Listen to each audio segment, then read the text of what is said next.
Welcome to Madison Avenue Baptist Church's Roundtable on Race. My name is Heather Ketchum. I'm the assistant minister here at Madison, and welcome. For those of you that don't know, our Roundtable on Race is in part response to what's going on in the States right now in regards to race and racism in America. And we felt like it was important that us as a faith community of Madison start to have these conversations, continue these conversations more intentionally.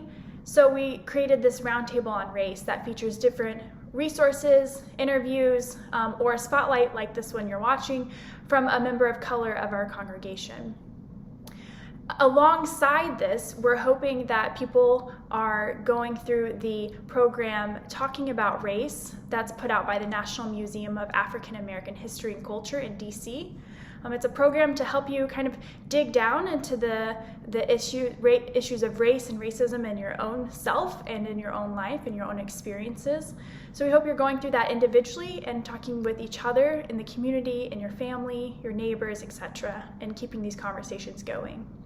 Our spotlights are focusing on three primary questions. First, what do you remember from childhood about how you made sense of human differences and what confused you? Second, how does your faith give you help in thinking about racial differences?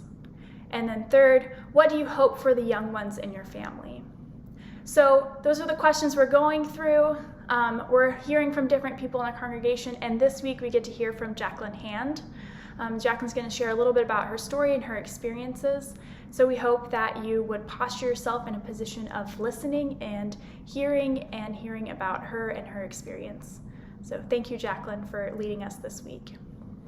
Hello, everyone. My name is Jacqueline Hand. I am an MABC member, and I am here to talk about MABC Roundtable on Race.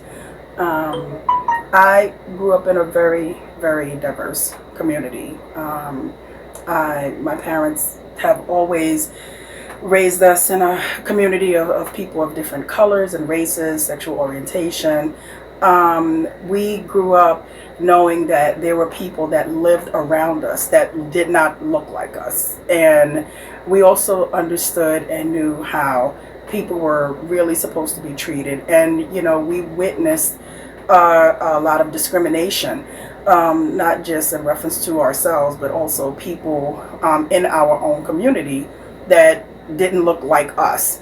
So that actually, opened the door for a really great discussion at a young age to know and understand the differences of what people look like and who they are and how they're treated, and also having a great empathy and having sensitivities around that, because we always knew that when we went out into the world that people would treat us differently. We were very, very clear about that.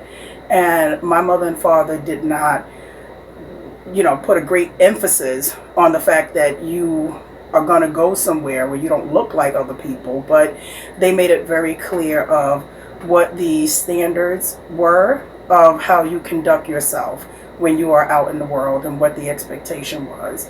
And that really set my siblings and I up, in a very positive way, because we needed to really have an understanding of not feeling beat down, run down, hurt, and, being filled with hatred toward people that would not treat us fairly. So because in our home, that was something that was a discussion in many different ways, we had we were armed and dangerous to be out in the world to know what that looked like. So for my earlier experiences, I had experienced discrimination actually in school with teachers, which is really interesting because I'm a teacher, I'm an educator, and I grew up, not particularly wanting to be a teacher, but just with so many years of understanding and basically being groomed in that area, education and teaching found me. So I'm pretty happy that it did, because I feel like I have had such a wonderful and enriching experience. But early on, I had experienced discrimination from teachers, and teachers that didn't want to put in the extra work to seek out, what my strengths are, what my weaknesses were, and teachers that really, unfortunately, try to pigeonhole me into places that I clearly didn't fit.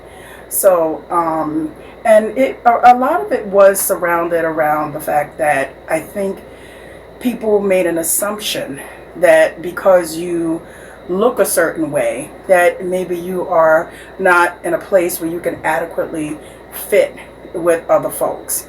So,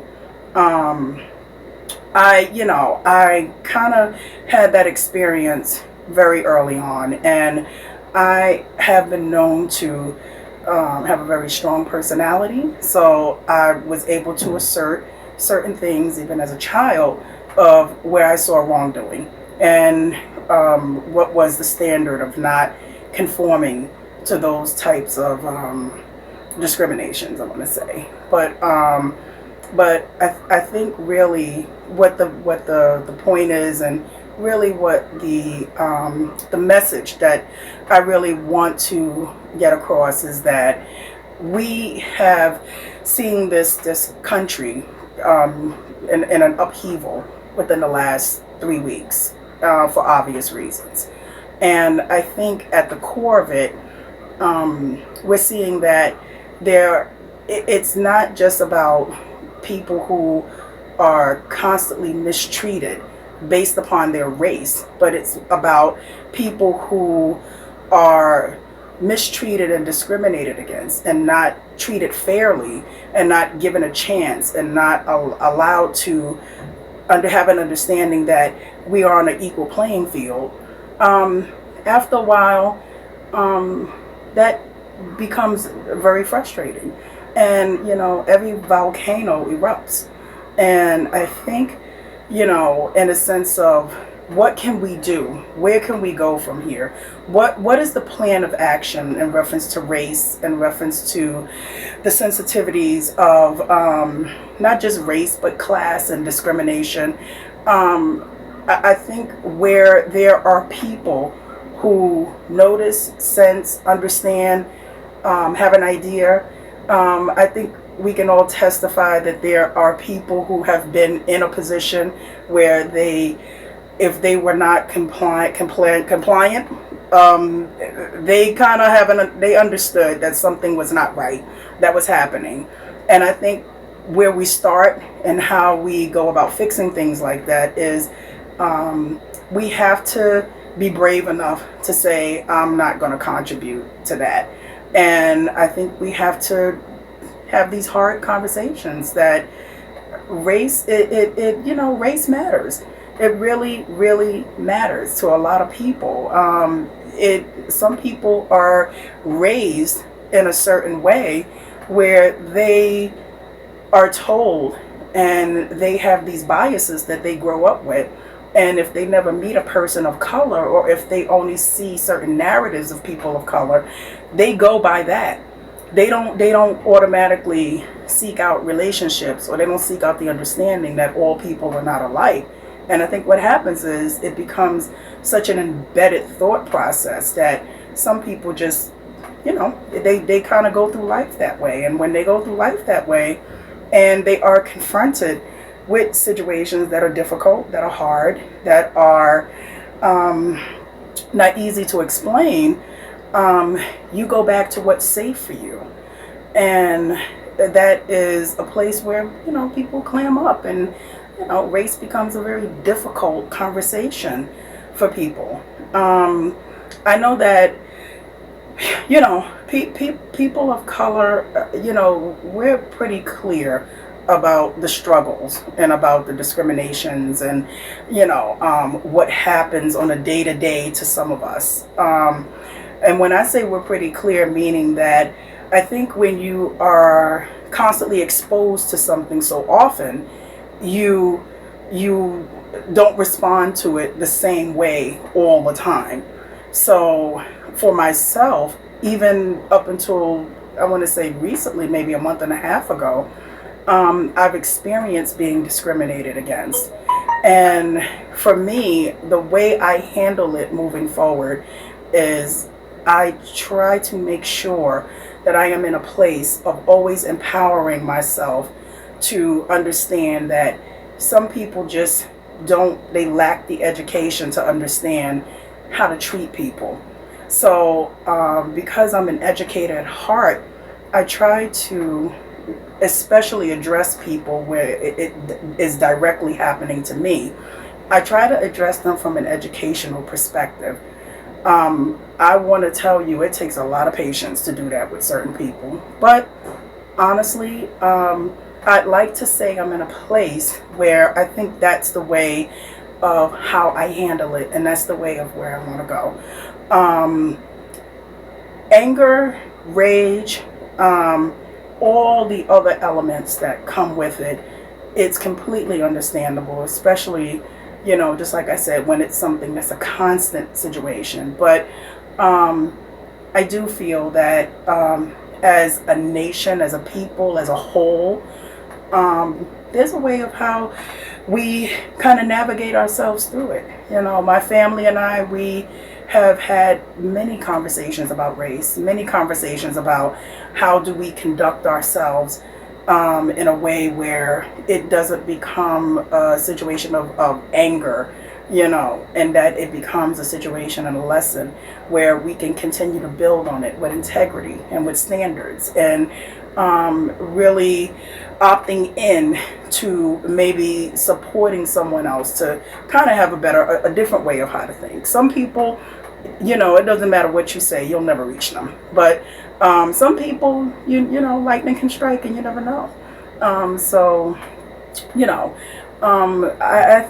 I think the bigger part of even this roundtable on race with MABC is to say that we need to have conversations, hard conversations with people, with everybody of all races. We need to have a conversation that centers around the plights of what African American people go through. As hard as it may be to hear certain things, we need to have a very, very raw conversation continuously all the time. Because I don't think that things will change if we are not constantly in a place of having an understanding, of arriving at a solution, at coming to a place where we can, support one another so that, it is not just constantly a conversation about, oh my God, discrimination, but more of a conversation about what are we going to do as a whole and what direction can we go in. In reference to my little ones, I believe MABC had some questions that they put out in reference to, I believe the last question was about, what do you think about what will happen in reference to, our children. I think we're in a perfect space. And especially for me, what supports me through everything in life, no matter what it is being able to have my faith. If I didn't have my faith to sit on, to be able to pray to God and to really, really seek out a higher power other than myself, I don't think I would have the strength to navigate through what goes on every day and what happens in the world around me. So faith and the structure of faith and being able to have my relationship with God is really what supports me and what really guides me to be able to say, I choose the idea and the route of being sensible and having an understanding that I want this to be a better world, a better place for our children and for people. And just to kind of say that I would like to hope that as we all move on and that we get to a place where we can continue to build, that in reference to our children, I want them to have an understanding of tolerance and empathy, and to know that there are this life journey is not just about a struggle, but it's really about going through the lessons of it and understanding and choosing and doing the right thing. So that's my contribution to MABC Roundtable on Race. And God bless you. And I hope that we can continue to have these conversations as we all navigate and move forward. God bless.